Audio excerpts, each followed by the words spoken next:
Okay, so I'm gonna try this. This is a video. I'm Sid Stevens, Sydney, as it says professionally, which I'm not sure why I did that. I should have gone with Sid, mainly because it's more masculine. I think it's my FMX 94.5 FMX bottle opener, which is, I don't know what it is about this thing, but it is the best bottle opener I've ever had in my life. I'm not reversed, am I? But yeah, it's, wow, that's weird. That's the first time that ever happened. Of course. I'm out of Topo Chico. Now I'm drinking, this is another carbonated water, which is called Richard's Sparkling Rainwater. They're not paying me, but it's got a bite, and that's what I wanted. So I'm going here. I'm going to do a review on my own album, which is called Origins. And then if I can get through it, I'm going to do another one on an album, my latest album, called Nashville Millennium, which came out July 1st, 2022. Origins came out, I think, in 2019. I'm not 100% sure. I don't remember. Let me get, I'm trying to get to the website here so I can pull up my liner notes, if they're there. Is how organized I am? I'm not even sure that I put everything up for this album up on the website. Let's see, my sites. So, I don't know. I'm gonna put it in here. It is Sydney-Stevens.com, because obviously Sydney-Stevens.com is taken by somebody else, or it's not taken by anybody and they want to extort it, which is they do an awful lot of times. That's a word, an awful lot. So here's my website. This is my Origins album right here. I'm going to click on it, see where it goes. Super speedy. Yeah,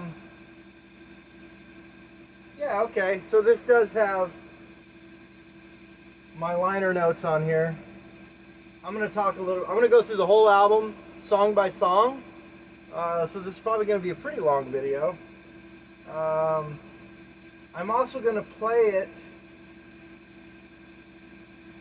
from my recording software. So I'm going to play the actual tracks if I want to mute something like Rick Rubin did with the Beatles, you know? But I'm neither Rick Rubin nor the Beatles at all, not even close. But I do take a little bit from them. This album actually was mastered online, and they wouldn't let me put the logo on the CD, but somehow affiliated with Abbey Road Studios, and they wouldn't. I asked them if they would let me put the Abbey Road logo on the CD, and they emailed back within a day or two and said, no, absolutely not. Do not put our logo on this, because it was an online mastering software that's supposed to even everything out and do whatever, make it better. Turns out it actually made it worse. Online mastering made it worse for streaming later on. I guess the CD's okay, because it's nice and balanced out. I also cheated quite a bit with it because it's $9 a track. So I would cheat and upload like 3 or 4 tracks at once and have them master all 4 of those songs and then I would cut them back down into individual songs. So it didn't cost me as much that way. So yeah, that was a mistake, having that mastering online. So the second album that I mastered, that was the first time I ever even tried to master anything anyway. Come on, computer. So let me think, I gotta get in here, and it's not reading anything. Oh, insert a disc. Well, that's the wrong drive. It's angry now. Not drive D. F drive. It's an F drive. Alright. Yeah, it's still mad. I don't even think the CD player works on this computer. This computer I use strictly for recording. And, well, obviously it's online here, but if I have to upload to SoundCloud or something, I have to do it from this computer. But I try not to do too much on this computer because of that. So, let's see, I'll go through here. I'll go through the first song. So I'm going to go to my website. The first song is 18 Wheels. It says on here, I gotta make sure I get the right one. So these are all the tracks. I don't know if you can see on the computer. This is all top secret information, by the way.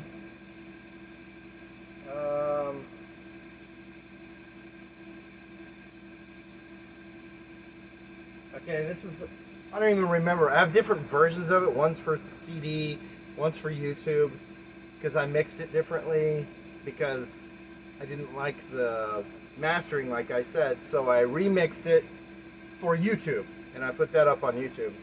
I kind of did the same thing for the Nashville Millennium album, which I need to go get. I'll show you real quick what that one is. Nah, I won't either. I'm getting sidetracked. I'm trying not to get sidetracked. I'm also going to try not to edit this, because I don't have time to go and edit videos a whole lot. So I want to get through this as smoothly and swiftly as possible. But I'm not sure how easy that's going to be. I have another computer over here you guys can't see.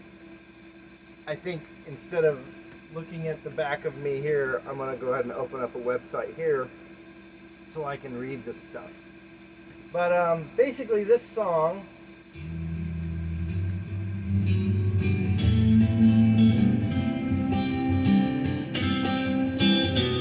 was written, let's see, when I actually wrote this song, this is the part that's going to get a little fuzzy, because I'm going to have to try to remember this. And I meant to do this in 2019, right after I recorded this album, and I did not. I never got around to it, so I'm just now doing that. So it's a truck driving song. I wrote it while I was actually truck driving, but I dedicate it to him because we were driving together. We were team driving, and then for about, in between about 6 months, 8 months, something like that, we were driving together for a major trucking company. It was a hard life, truck driving, and it's not something I decided it was not something I wanted to do for a living, so I quit doing that. But I learned a lot. Within that year and a year and a half or so that I was driving, I drove coast to coast, Canada, border of Mexico, and it was like, it was a hell of an experience in a short amount of time. But this song is basically about my friend Lee, who passed away 3 years ago, at the end of this month actually. And this was kind of inspired by how tough truck driving life is, and trying to be a family man. You're never home, like, ever. And if you are, it's only for a few days. And so it's hard on marriage, it's hard on family life. That's all the song's about. It's pretty simple. I don't remember exactly when I wrote this. I think I wrote this when I was trucking by myself, working for a different company. I wrote quite a few songs when I was alone. So I had my guitar, and I just, anytime I would stop, which was nice. But it also kind of sucked because thinking about trying to be a musician and driving a truck, those two things don't go together, because you're never going to stop long enough to play a gig anywhere. And if you do stop, you're so tired and exhausted from lack of sleep and just crazy hours and just running your ass off that you really don't have the energy to get out and play much. Which is ironically how I am living now too. I don't go play now because I'm exhausted all the time. So this song, recording this song, there's a video of it also on YouTube, but the recording of this song is, this was right after I rebuilt my Telecaster guitar, and I put new pickups in it, and I wired it wrong, but it works fine. It's still wired the same way, and I love that guitar. It's my second electric guitar. Wait, third. It's technically my third electric guitar, but it was the only one that was good. Before that I had a K-Series, which is like a Stratocaster style, and I didn't learn how to do anything on that guitar because it would not stay in tune. But I also didn't know, so by the way, if you buy a guitar somewhere, you can go get those things set up. It might cost a little money to set it up, but you'll actually be able to play the damn thing. I didn't know about setups on guitars. I didn't know there was intonation. You had to set, none of this. This was a Radio Shack guitar that I bought because it was pretty. It was like a red Strat. It was a K brand name, not a bad brand, but I just never could play it because it was always just falling out of tune all the time. Never stayed in tune. But there's ways to fix that. It actually probably could have been a pretty cool guitar if I would have known what I was doing, but I didn't. My second guitar, electric, was someone gave me an Ovation Breadwinner when I was in Phoenix going to school. It actually sounded pretty good. It was really muddy, had a P90 pickup on it. The pickup was loose, kept falling out, so if you tilted the guitar, the pickup would actually fall out and land on the strings and go bang, which is actually, I think, in some recordings somewhere when I still had that. Absolute mistake to get rid of that guitar. It was rare and valuable. I knew it was, but at the time when I got rid of it, I was living in Nashville and I really wanted to get some different instruments, and I never played that guitar. You can see it on a video, a really old video. It's on YouTube of me and my friend Mark under Stevens and Steel. That Ovation Breadwinner is the guitar that he's playing for our little contest. And yeah, it was a cool ass guitar, but I never played it. I already had the Telecaster at that point, which was a much better guitar, even though it was not a great guitar. But I got it tuned up. Finally, I rebuilt it and all that for this song, and it sounds great on this song. You can see it on the video, the Telly's in there. But yeah, I got rid of that Ovation Breadwinner in Nashville. There was a guitar show in town, at the convention center, and in Franklin, I believe. And I was like, I'm gonna go trade this guitar for something I can use. So I went in there, opened the case. The guy looked at it, and he's like, well, what do you want? And I'm like, well, I'm thinking I want a mandolin and a fiddle, but I'm not sure. And he's like, I wouldn't even finish he was like, he closed it. He's like, all right, go talk to that guy over there. He'll get you set up on a fiddle. I'm going to get you a mandolin. So I traded that Ovation Breadwinner which is not $1 million guitar or anything, but it is a rare, it's a collectible for sure. And that guy was like, yeah, this is something. He had no expression. But he traded me for a mandolin, brand new Ovation electric mandolin, and an old fiddle. It's an old fiddle, and I still have the fiddle. The mandolin was stolen by someone who was on heroin. They took it out of my this shed, and I don't know what they did with it, but there was drugs involved. Dude also stole my bass guitar, that was great. I loved that bass. That set me back quite a while. The mandolin I never really learned how to play because 4 strings, tiny little strings, and I was like, if I still had it, I probably would pluck on it and I probably would use it. It sounded great. I had no idea what it was worth up until it was stolen, and even then, after that, I looked it up and it was worth about 800 bucks then. Plus my bass was stolen. It's worth about 300. So yeah, I got ripped off pretty good. And the part that sucks about that the most is that I gave up my Ovation Breadwinner for that, and now I have nothing because of that. So whatever. So anyway, next song. Oh yeah, I was gonna go over here to this computer.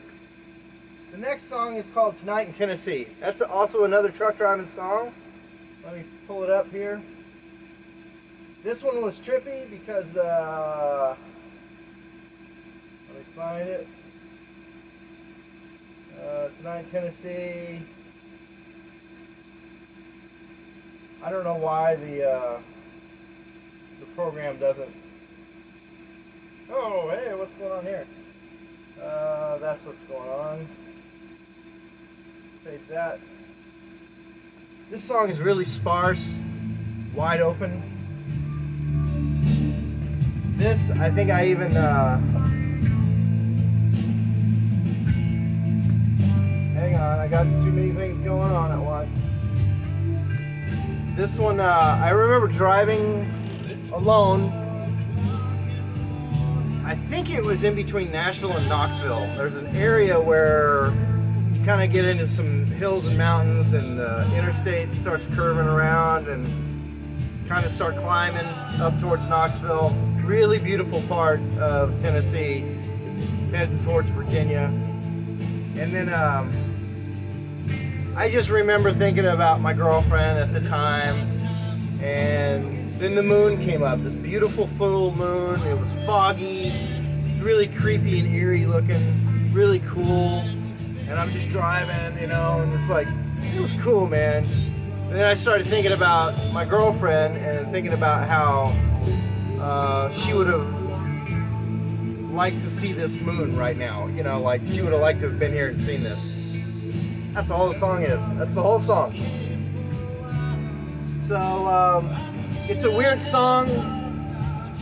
It's very echoey.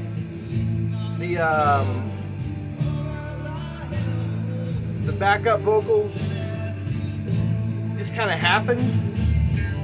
A lot of these things just happen when I record them. I start putting tracks down. I didn't even mean to record it like this. It doesn't really have a verse chorus kind of thing going. It's actually all verses.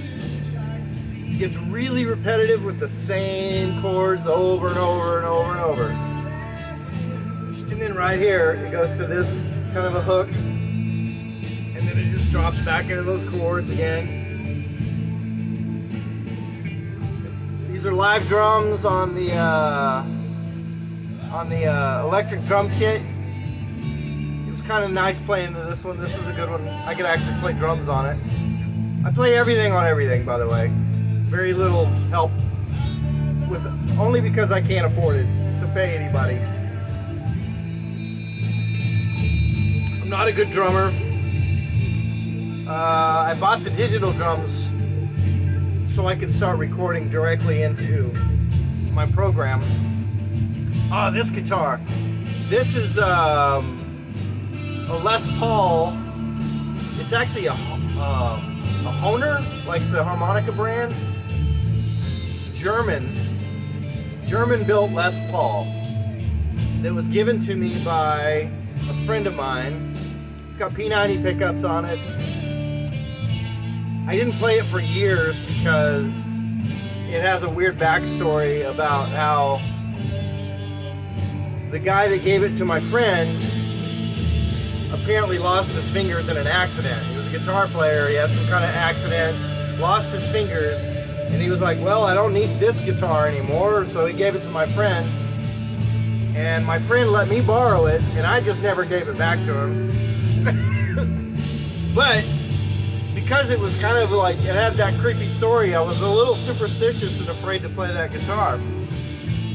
But finally I did, and then for this album I actually restrung it, made sure it was set up good, and just played it, and it's just freaking fat. It's just, man.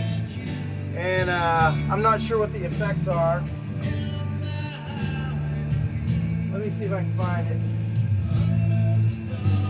I gotta find it here. Yeah, the Hohner.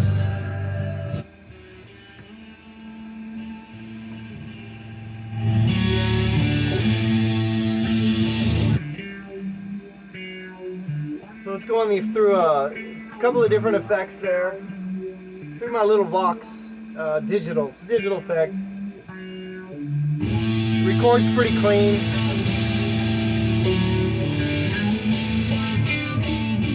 Two different tracks. That's a heavy, low end, distorted.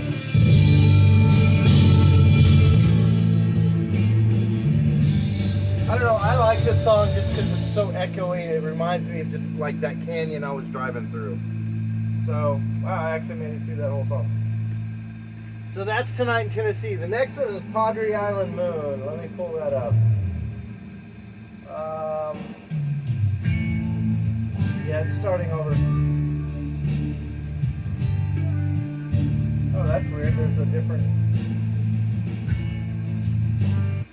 Don't save the changes. So Padre Island Moon, also another self-explanatory lyrical song. I was actually 16 years old driving to Corpus Christi with my dad. I was born in Corpus Christi, Texas. I'd never been there my whole life. On the way, I think it was in Brownsville, we stopped at a little Mexican restaurant, and there was this really cute little Mexican waitress girl, and she was so beautiful. And she was about my age, 16, probably younger, really. Family restaurant. She was so beautiful, and I fell in love with her madly. And then we left. We had lunch and we left and kept driving down the road towards Corpus Christi. So, just falling in love like that, having a crush, and never saying anything about it, never talking to her. You know, I was 16. I was just like, ooh, still a virgin, totally. I didn't think I touched a boob yet. So, yeah. Yeah, so I probably should have not said that. But anyway, I'm not editing this. So that's what this is. This song is just about seeing someone you like and then leaving and not saying anything. But realistically, no way that was going to work out. I didn't live there. She may not have spoke English at all. I don't remember if she spoke English. I didn't speak Spanish, so that was not going to be a good relationship from the beginning. But that's all that is. I like the other part is my wife. This is the only song that where is it? This is the only song. Oh, that's me. The backup. That's Teresa. This is the only song my wife sings on.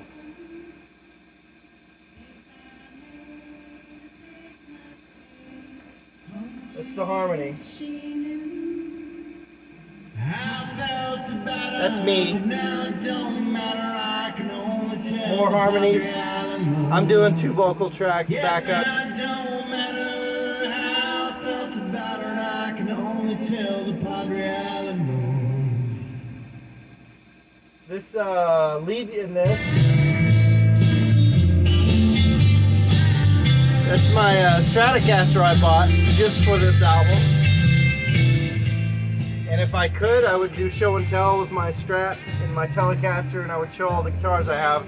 But this shed is way too small to be doing that. So it takes a lot for me to get a guitar out, open it, and then there's nowhere to put it. So as it is now, I have some guitars stacked up over here on a couch with a board across it.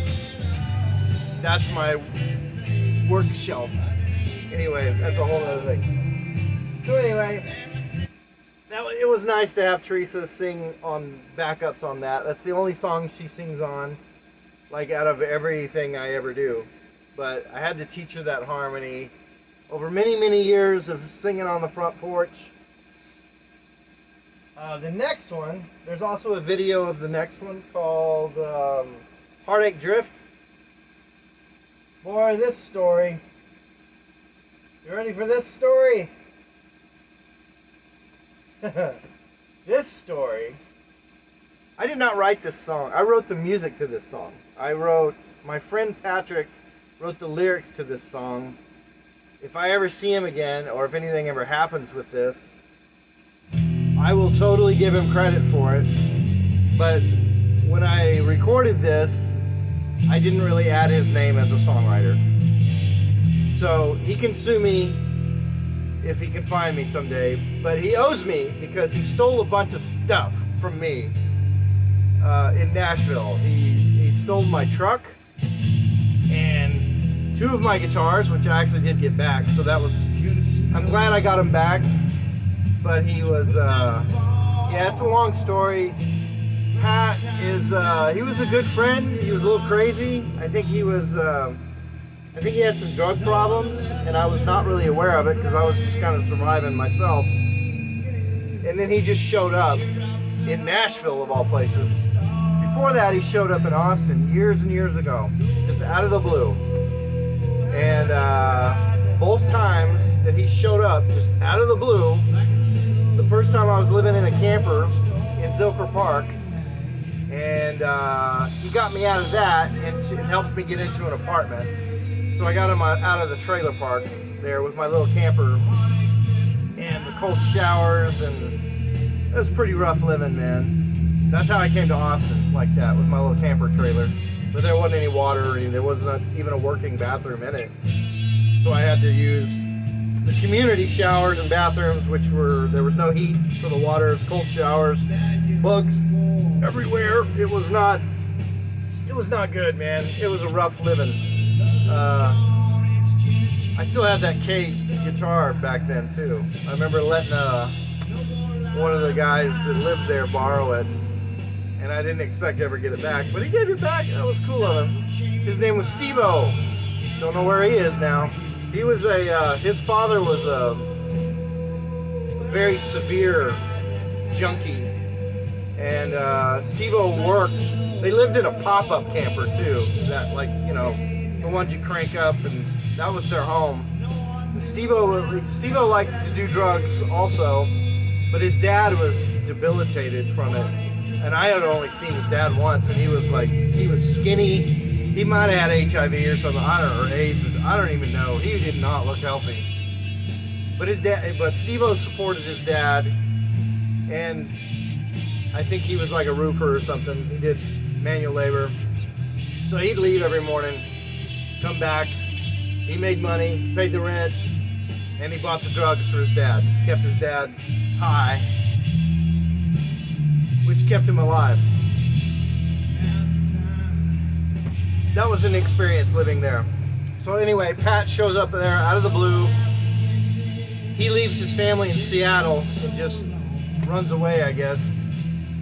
And but he got me in that apartment, and then he left. Just out of the blue, boom, well, he was gone after some adventures, which I'm not going to get into that. That's a whole nother video. And then years later, I'm living in Nashville at an apartment with, I had a roommate there, a guy named Ransom, and he was cool. He just was I just couldn't afford to live there, and I was really stressed out. And I was hungry, broke, and I was stuck. There's no way I could make enough money to get out, move out somewhere else, pay less rent. So Pat shows up in Nashville out of the blue. Just so happened Teresa was visiting out of college. I think it was December. It was Christmas month. She had Christmas break, and she came up to Nashville. She was going to Texas Tech in Lubbock, Texas. And so she was hanging out with me. And then Pat shows up, and then immediately we were just like, well, let's move out, you know? And he was roofing at that time. But I didn't know. I think he had some serious addiction problems. I didn't recognize it. I feel bad about that. And then his car broke down while he was there. So me and Teresa, actually Teresa had that old Dodge Dart. This one, where is it? This Dodge Dart here, that car Teresa had, I sold it to her years before. But she didn't need it. She had it in Lubbock. She had a good car. She just had that. I guess that she was trying to save it, keep it, keep it alive and everything. It was a very cool car. It was my granddaddy's car. Long story behind that. But anyway, Pat shows up in Nashville. We immediately move out to these weekly mobile homes, trailer houses in a trailer park, paid weekly. Not cheap, but it was just kind of like, okay, let's get out, and then we're going to find another place that we can afford that's nicer, and all that. And during Christmas, all that. And then we were going to go to Houston to see Teresa's family, I think. And I was going to tag along. So me and Teresa left. To go back a little bit, we drove all the way to Lubbock, Texas to get that car and take it back to Nashville so Pat would have a car to drive so he could get to work. And I had a little pickup truck that was my dad's, that when he died I got that pickup truck. And that was my entire legacy from my father, by the way. A Nissan pickup with a rusted fender, a solid rusted fender. So if you see that pickup anywhere, let me know. It's mine, but Pat stole it while me and Teresa were off on Christmas vacation or whatever. We'd left to go to Texas, and we came back, and my truck was gone, my guitars were gone, a bunch of stuff was gone, some of Teresa's stuff was gone, a leather jacket and all that. So I guess he kind of decided it was time for him to leave. Sadly, I think he just didn't want to be left alone, and stupidly, I abandoned him, my friend. I left him, and he probably didn't need that. And so I feel kind of guilty and at fault for him doing that. Of course he left. What? He's going to stay there by himself over Christmas? And yeah, I don't know. And I don't know what kind of drug he was doing. I know his nose was running a lot, and he was always crazy, so you can't tell what level that was. Anyway, that's that story. The next song is Bluebird. Wow. Okay, next song's Bluebird. Let me find it. Bluebird is a weird story. I first wrote this when back in it was one of the in the beginning songs of beginning of songwriting. There was I grew up on the Navajo reservation. Next to it, among it, basically, is weird little cutouts where it's reservation land and then it's free open land to buy or whatever. So that's a whole weird thing that the government does. It kind of suspiciously looks like where there's a lake or a pond or a waterfall or something cool that is specified for white people to own. It looks that way. If you look at a map and you look at at least the Navajo reservation, kind of looks like that. So, yeah. whatever that is. Anyway, growing up there, we were right next to there were two roads basically. Our road was here. There was a barbed wire fence. That's really okay. And then there's an Indian road. It is not maintained at all. Actually, ours wasn't really. It's just one of our neighbors or somebody had a tractor and a grader, and they would kind of keep the road in better shape. Indian land was always just ruts and just looked like a wagon trail. But over on the, when I was a little kid, I'd walk home from school, and then there was a little hogan, which is one of those octagon-shaped Indian dwellings, Navajo houses, called a hogan. Dome roof, 8 sides, cool little buildings. I think very specific to Navajo reservation. But anyway, there's an old medicine man who lived there named Bluebird, and he would just kind of look at me, while I was walking home from school. It was off in the distance. He could see us. I might have waved, or I probably didn't. I was probably scared of him for some reason. He was like 100 years old then, so yeah, he's an old Indian, just sat there on his porch and watched the world when there wasn't much world going on, birds and stuff. But anyway, so me and I was little. I had some older people with me, older kids that were hooligans. And they decided we would go across onto reservation land where we were not supposed to go. It was a few miles behind our property that we had bought. And then it might have even been like into Arizona. It was like real close. If it wasn't Arizona, it was very close. But there was a old hogan back there that belonged to a medicine man. I don't know a whole lot of details about this. So most of this song is just speculation at this point. But we vandalized that, us wonderful little children that we were. I was little. I was just kind of tagging along. I wasn't really that horrible, but still pretty guilty, because I was there. And these kids were just breaking stuff, and obviously nobody was really living in this hogan, but it was used. I mean, you could tell that someone goes there, So in this song, I kind of assumed that it was Bluebird, and I assumed that he was a shapeshifter. And as we were destroying this hogan, on sacred land that we were not allowed to be on, I envisioned a eagle in the sky flying over watching us, and in the song I kind of assumed that is Bluebird shapeshifted as an eagle watching us destroy his medicine man home. And then in the song he puts a curse on us. Medicine men don't put curses on people. They're not witch doctors.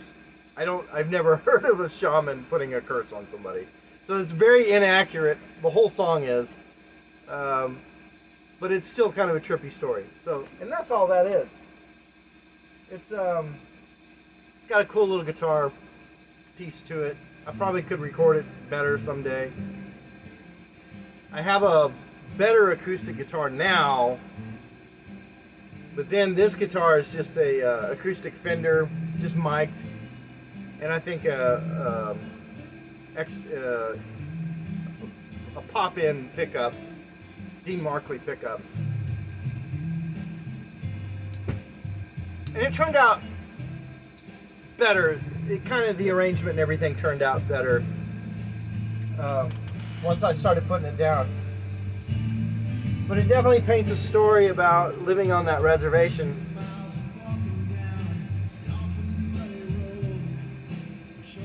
It's a heavy song.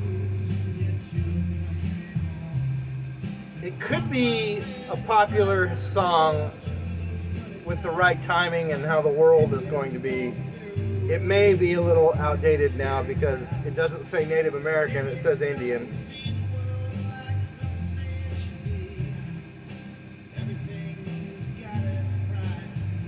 Anyway, I can get lost in this song pretty easy. I do like the song. So the next song is, oh my gosh, it's gonna be Losing Man. I'm not real crazy about this song. I put it on here just because, well, it's part of the origins. So when I moved to Austin, I have a friend, and I did clear this with him. I don't know if I cleared it before I added the song to the album. I guess if he would have objected, I might have removed it, but I did ask him about it, if it was cool, because it's kind of written about him. It's also written about myself and every man who throws temper tantrums and gets mad at something and peels out and drives off like a crazy person, which is all that really is. But at the time, my friend was probably suffering from some depression. Once again, this was before Nashville, but even then probably worse. I was oblivious to anybody else. It's not that I was self-centered. I just, I think I was just preoccupied with just trying to get through the day, every day. With just, and I'm still doing that. So, yeah. So that's something, and I'll play it just because you know, that way you know what song I'm talking about. I think it's the Telecaster. Yeah.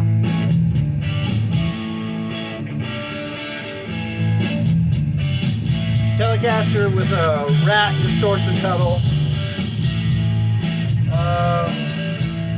Still digital drums.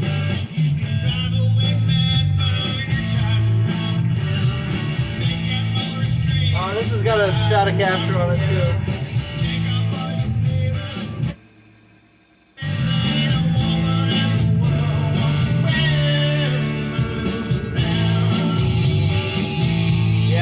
Stratocaster.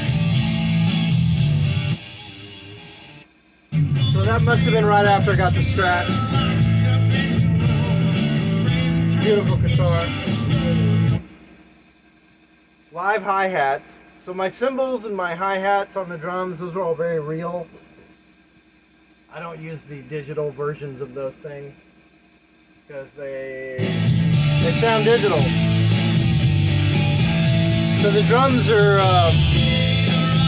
kind of heavy metal. The next one is called Corazon. I recorded it with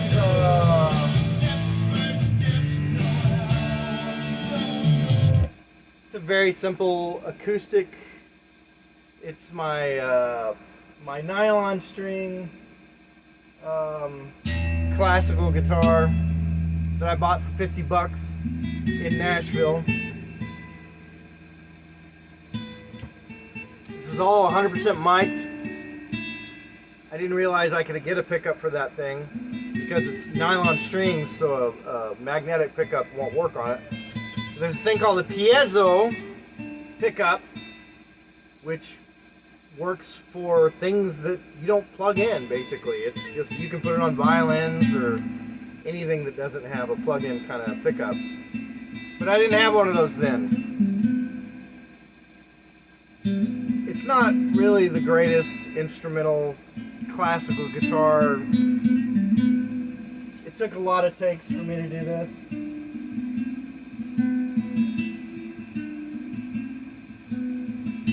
So it looks like I doubled it. It's one track. It's just one take.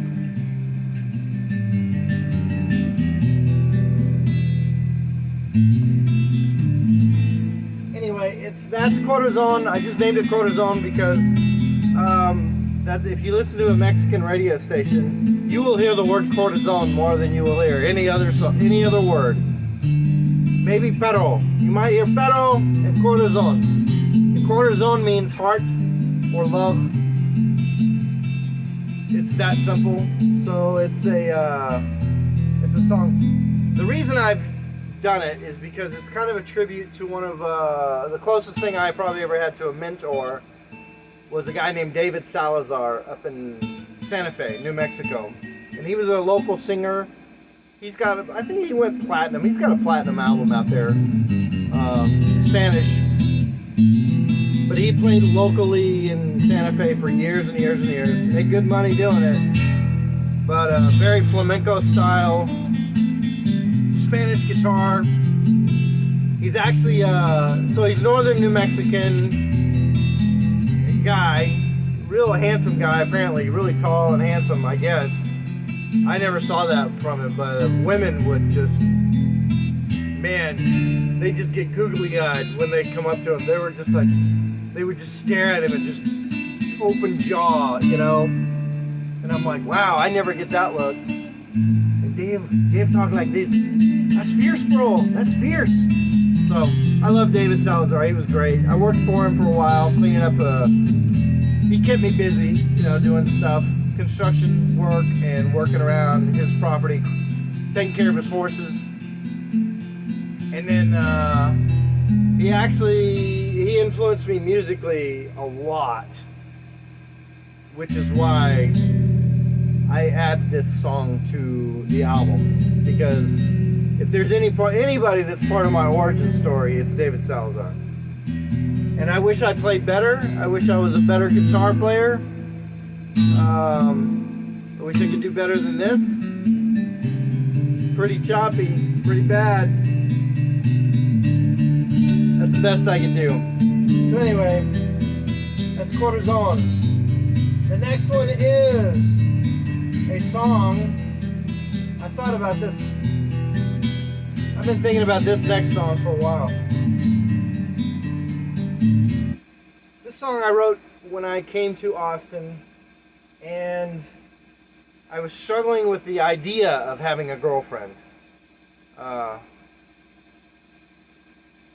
which I wasn't really ready to settle into a relationship.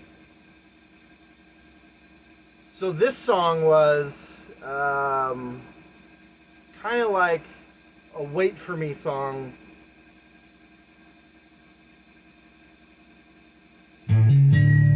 I guess.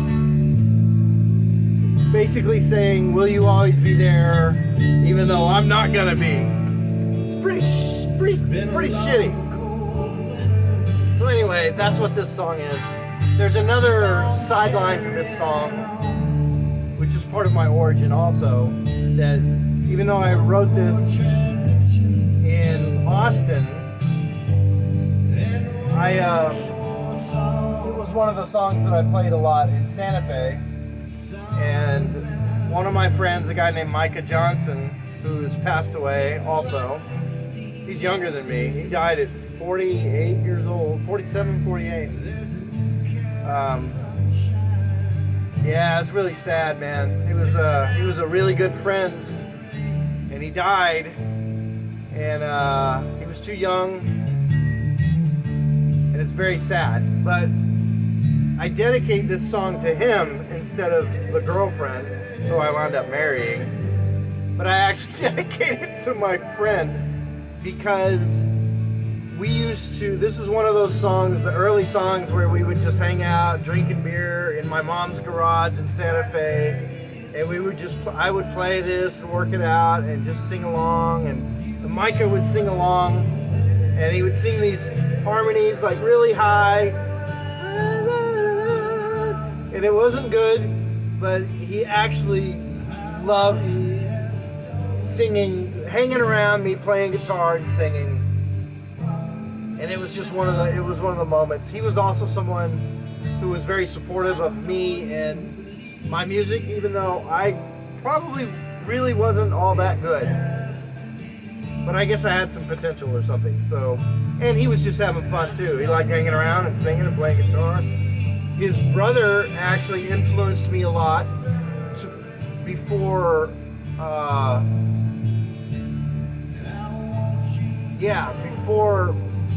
I even started really playing. I didn't even know how to play guitar. And then it was Micah, and then his brother is Mark, who I wound up being in a band with later in Santa Fe. But his brother Mark he played guitar already. I didn't know how to play guitar.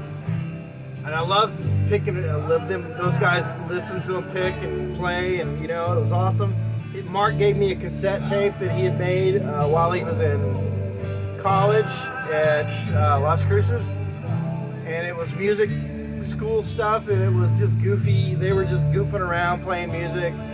And then Mark had some friends in Albuquerque that were playing rock band, and we'd go see them, and it was like, man, it was so cool, and I loved it, but I didn't know how to play anything. I had a guitar, I didn't know how to play it though, because it was that K that wouldn't stay in tune, so I never figured that out. It wasn't until I went to school in Arizona and I bought a 12-string guitar, which Pat stole later on in Nashville. One of the guitars, and I never got that back. I forgot about that. Now I don't know where that went. That's gone forever. So my Fender 12-string, but I bought one not knowing how to play guitar in Phoenix or in Tempe when I was in art school, graphic design school there, and I taught myself how to play guitar on a 12-string because I figured that was harder. It is. Strings, you have to buy more strings. It was kind of stupid actually, but I loved that guitar and I played it. Taught myself how to play that guitar based on a lot of what Micah's brother Mark influenced me with. And by the time I got out of school and went back to Santa Fe and was trying to be a graphic designer, actually got together with Mark and then my other friend David, who played drums, and we started the band Stevens and Seal, and that was the beginning of all of this crap. So anyway, that song is definitely an origin song. And hey, this is where the last song, which is the last song is the same as the first song, except it is different. And I did this because, let me get to it. I put this song on here again, and this is the saddest part about this song. So I wrote the song about my friend Lee, who died of cancer. He was dying of cancer when I was recording this album. The saddest part about any of this is I had not completed this song, and because our friendship wasn't really based on music, it was more about truck driving and being working blue collar men.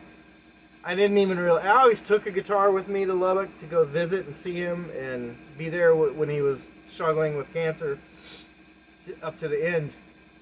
But I never really broke out the guitar and played much because it just wasn't. I didn't want to make it about, hey, look at me, I play guitar. I don't know if that's a weird thing. I should probably share my guitar playing more with people, but I don't because I'm really insecure about it. So, and I don't want to make it about me, which when usually somebody pulls a guitar out, they're making it about them. So I'm not like that, and I don't want to be like that. I probably am like that. I just don't want to be like that, especially around my friends who are dying from cancer. But the saddest part is he never got to hear this song. He died before I finished. Not even finished this album, but before I finished this song. So, that sucks. And in hindsight, what I should have done with this song, from a production standpoint, was left the vocals off of it. It should have just been an instrumental. I should have just left it in an instrumental, but I didn't.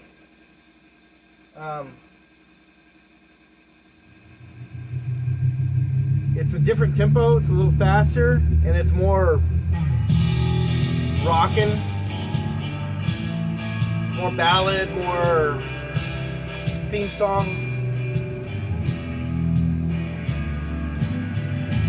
I actually like this.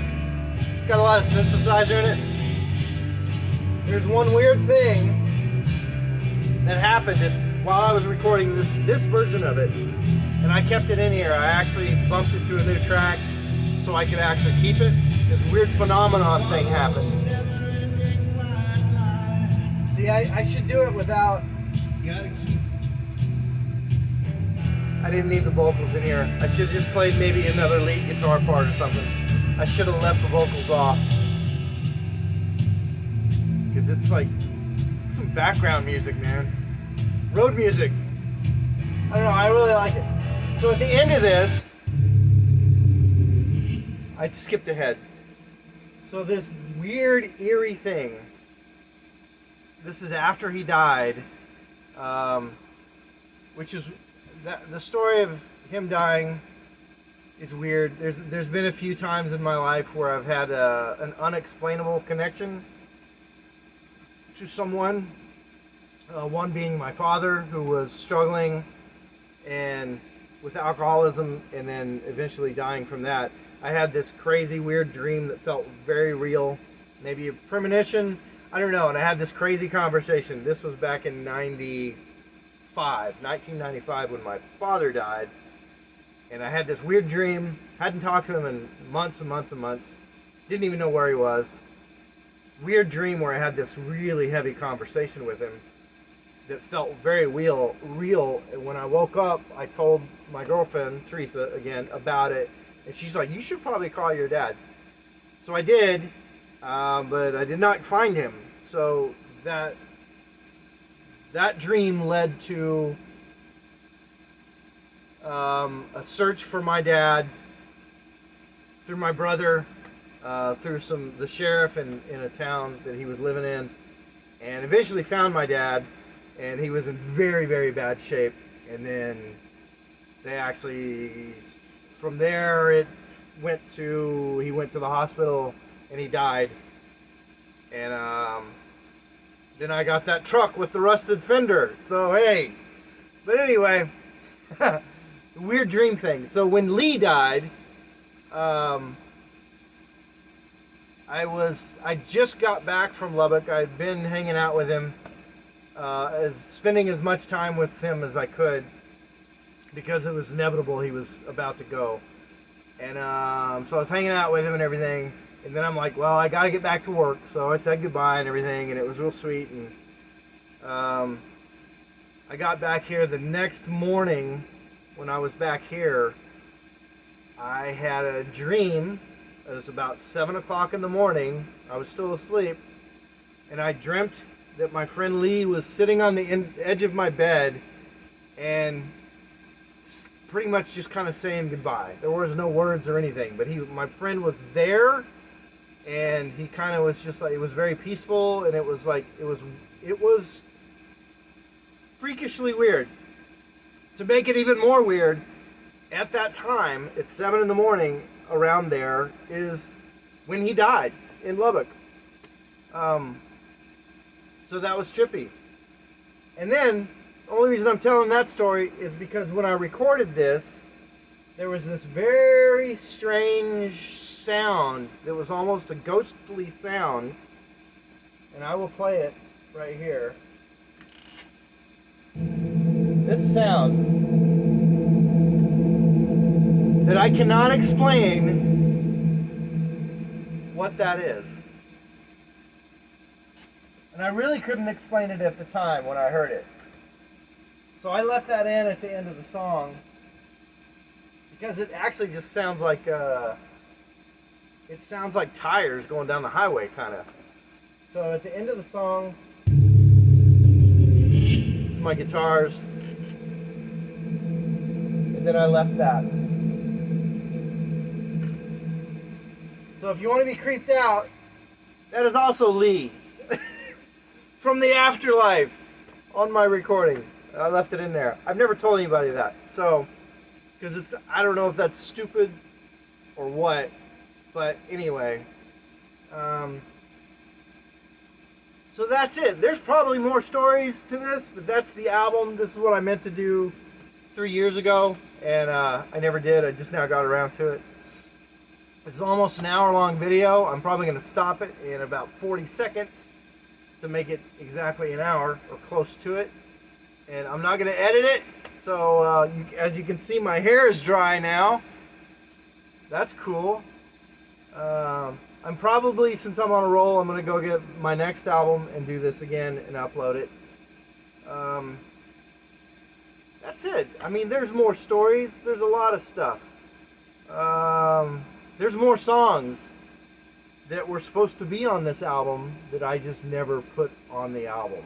because I just kind of ran out of time. Anyway, that's it. Thanks for watching.